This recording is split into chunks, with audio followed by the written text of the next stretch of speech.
Hey guys, welcome back to the channel.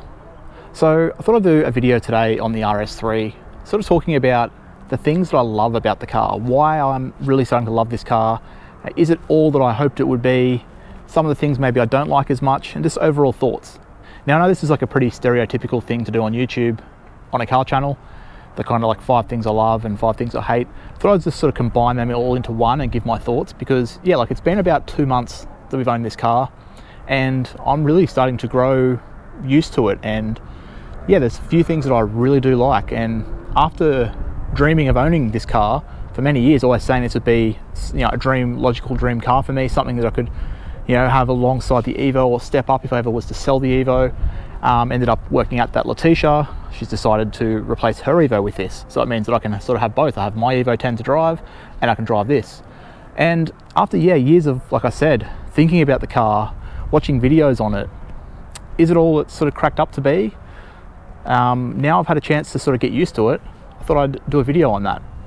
So the first thing I want to talk about is just its overall looks. It is a great looking car, but very understated. Now, to the car enthusiasts, you'd see this car and you know it's an RS3. But to the average person, it's pretty subtle. It doesn't have crazy amounts of wings and like big wing on the back or huge front lips or carbon fiber everywhere, canards. Now, while you can add those things, I think you don't need them. While some performance cars need a lot going on to really show that they're a performance car, I guess it's, as I'm getting older, I'm starting to really like the more subtle style. I guess it's been like that for a while, because my Evo 10, I'm the same. I didn't really want it too much going on with it. But yeah, that's one thing I really do like about the RS3 is that it's pretty understated. Now, anyone who knows is going to look and see the gigantic brakes.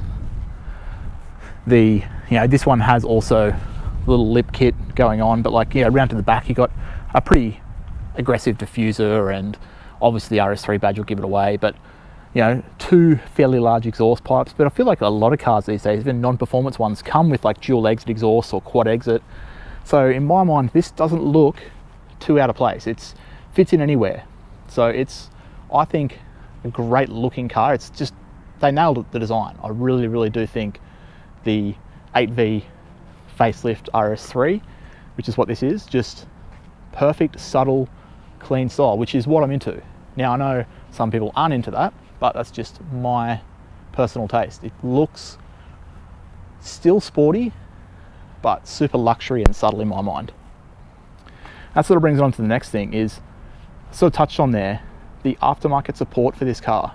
Something that I always loved about the Evo 10. There is so many companies still on a discontinued car, bringing out new performance parts, just anything you can think of for an Evo 10, they're still making it, and they already have. There's just so many aftermarket mods you can do, and it's kind of the same for the RS3.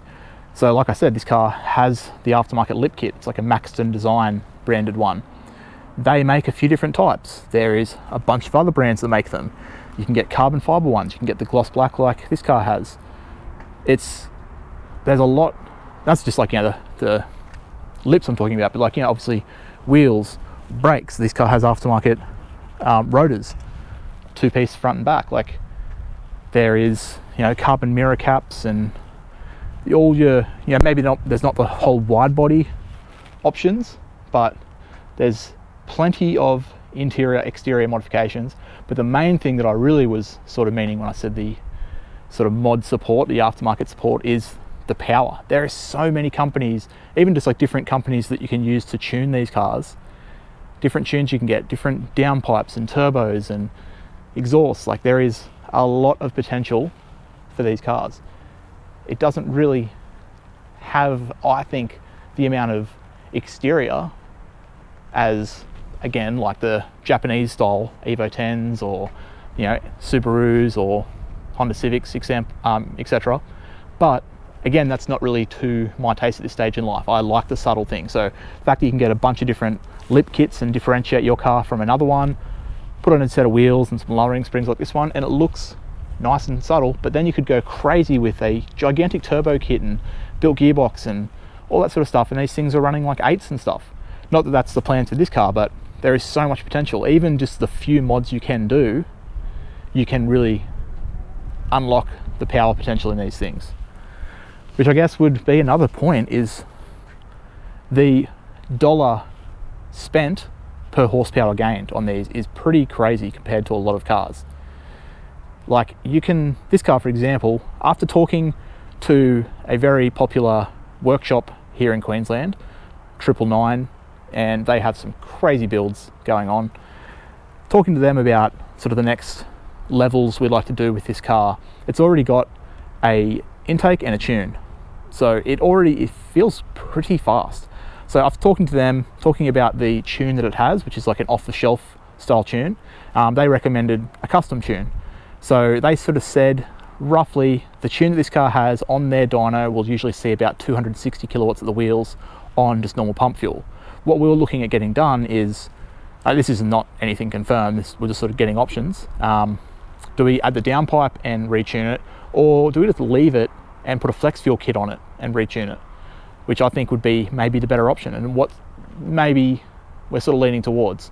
So just with a flex fuel kit and then their tune, they're saying around 270 kilowatts at the wheels on 98. On E85, around 310 kilowatts at the wheels.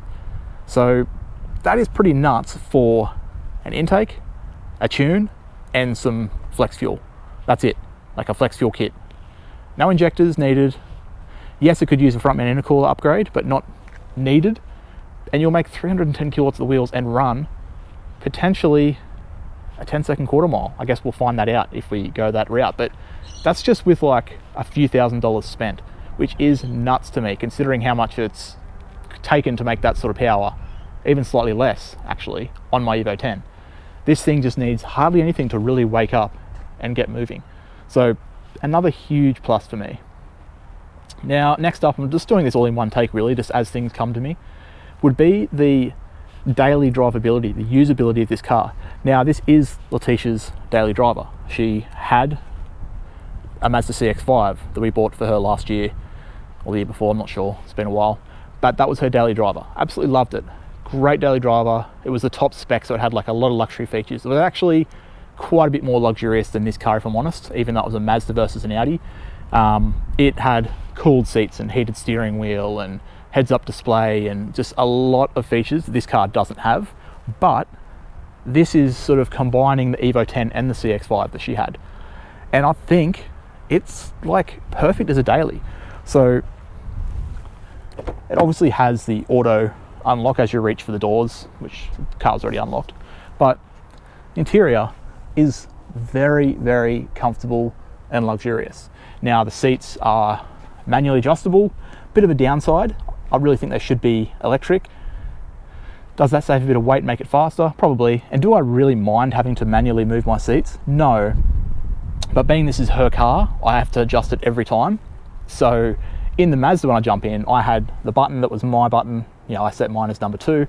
As I was getting to the car, I just pressed number 2. The seat would start moving back into my position and I'd slide on in and be comfortable straight away. With this, every time I'm having to adjust the back, move the seat backwards a little bit, and yeah, while that's not a huge deal, that's something that I don't love about this car, but like the interior is super nice. I should go around to the other side and show you guys the digital dash as well, but another thing I wanted to sort of check was, so the back seat, I actually sat in here the other night for the first time. So if I climb on in, so I'm 6 foot, just enough room for me. This is actually where Letitia had her seat. This is her comfortable. So you can see plenty of room in the front there. So this is where she was sitting. This is where I was sitting. While you wouldn't want 3 people back here, I was in here for about an hour and I was like very comfortable. That's like, you know, you got your pop down armrest with cup holders and stuff. Have your own aircon vents back here. It's a very comfortable, usable sedan. If I climb back out, oh, if I didn't turn my microphone off there, I didn't really realise I was sitting on that side of my pants. So the boot as well, for a daily driver. Now I've got some stuff back here, but look how deep this thing is. It's a huge boot. It's not that high, but it is quite a deep boot with fold down seats. And also this, I love, absolutely love this. You got your little hook for your grocery bags when you want to go get shopping. Very, very usable sedan size. And I did want to show the digital dash. Another thing I absolutely love. I won't even need to turn the car on because it sort of does that all when you just open the door. But yeah, it's got its modes. I'm sure you guys have seen it, where you can flick through and change things. Just absolutely gives it that modern feeling. I mean, if you guys know the channel, you know I have my Evo 10 and I obviously have a aftermarket digital dash. This from factory, having that, looks fantastic and quite customizable. So we'll close that back up. And then I guess another thing would just be the sound. The sounds this thing makes. This has a stock exhaust with just an intake. And I mean, yeah, I'm sure I'll put a few clips in so you guys can hear the drive I did the other night in it.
But yes, as you can hear, it just sounds crazy. It has that 5-cylinder growl that everyone loves. I absolutely love. The old stereotypical thing to say, it's the V10 chopped in half, but it honestly does sound kind of like V10-ish. It sounds, I think, a lot of time better than a V8, which is crazy because it's not as big as a V8. I love a V8 grumble. This has that as well, but it has that like howl sound at the top end. So it's just kind of, with the turbo sounds mixed in, it's everything I sort of love in car sounds, because I love the sound of a V8. Even though I know I have 4-cylinder, I love the sound of my turbo on my 4-cylinder. Still love the note of my 4-cylinder on the exhaust. But obviously I owned V8s for many years. I love the sound of a V8. This kind of gives me the both vibes, and yeah, overall it has been a fantastic car. It's not even mine, like I said, this is Letitia's. I've got the Evo 10 to drive, and then I really like driving this as well. But this thing is so comfortable, so usable, and so fast. It's got that top end, that straight line speed that the Evo 10 doesn't have. So yeah, it is like a phenomenal car. I highly am impressed. And it's everything I thought it would be. All the years I thought about them, watched the YouTube videos on them, thinking one day I'll get one. It's definitely the whole package. I know I threw in a few things that I don't really like, but they're so minimal. I tried to originally make a list of, like, you know, 5 things I love, 5 things I don't, and I couldn't think of 5 things I don't. The only ones were, yeah, the non-electric seats. They're not as luxurious interior as you think it would be, being an Audi RS3. The only other thing would be the gear shifter being backwards. In my mind, backwards. Probably to some people it's the right way, but when you think of like a sequential gearbox, I know I've touched on this in a previous video as well, but yeah, the fact that you pull down to downshift, push up to upshift, that in my mind is backwards. Should be the other way around. That's what I'm used to from the Evo. And that's it. That's the only things I don't really like about the car. Maybe expensive to maintain and fix. We haven't had to deal with any of that yet, so I can't really comment. I know a lot of people say that. Get your checkbook ready because it's going to break and it's going to be expensive. I mean, it's been serviced its whole life. We're going to continue servicing it. We're not going to go crazy on the power. I think it should be pretty reliable. It doesn't have that high kilometers yet. And if we sort of look after it, I think it should, I mean, I don't know, I shouldn't even say as though I know, but hopefully it treats us well, just like the Evos have, which people always also say, get your checkbook ready, your car's gonna break. I think if you look after something, it'll look after you. So yeah, I'll end the video there. Hopefully you guys enjoyed it. Something a little bit more raw style, just like one take video. Didn't really plan out what I was going to say. It's sort of things that I already knew. I did try and make a list previously, but these are all the things that I kind of just off the top of my head, I know that I like and don't like about the car. Overall, do I like it more than I dislike it? 100%. Do I recommend these cars? Yes. If you're someone who wants a track car, maybe not. If you're someone who wants something that is comfortable, usable, fast, luxurious, you can't really do much better at the price range for this. So yeah, thanks for watching, guys. I'll end the video there. Subscribe if you're not already. Obviously, we have videos on the RS3 on this channel, also on the Evo 10s and Rally Arts. Looking to make a Rally Art video next, if you guys are keen for that. But no guarantees, because I don't own the Rally Art. It's me trying to line up with someone else to film their car. But see what we can do. I do still plan on doing a mix of different cars on the channel. So yeah, make sure you subscribe if you're into either platform, or if you just like cars in general. That's what we're filming here. But yeah, with all that said, until next time, I'll catch you guys later.